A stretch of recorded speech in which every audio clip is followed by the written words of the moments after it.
Истри ги гледате дека до ден денес има за актуелни функционери на владата, на парламентот, на секаде по јавните институции, и тоа е така и така треба да биде.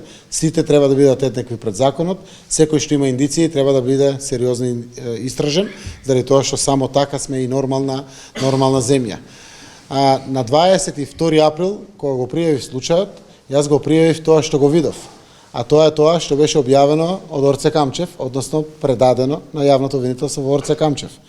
И таму ја гледате Катица Јанева? Не ја гледате комуникацијата помеѓу Боки 13-ка, Орце Камчев, сето тоа што се случувало, видеото кој што го гледате, не ја гледате.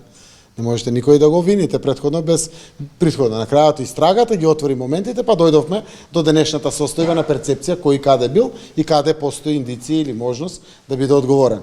Значи не сум се водел воопшто од никој да го чувам, да го скријам, резервирам. Првата должност било пријави.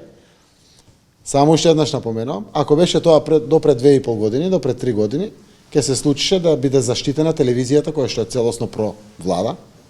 Никој не смееше да чепна. Веројатно врхушката на власта ќе собереше парите.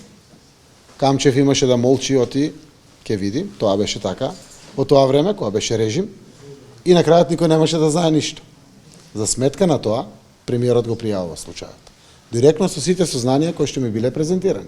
Мене ми беше презентирано видеото и 4 разговори.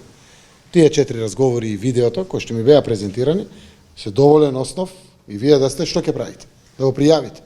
На крајот се убедувавме дури дека треба да се достават документите таму. Како поинако? Тоа е правна држава и тоа е европска држава.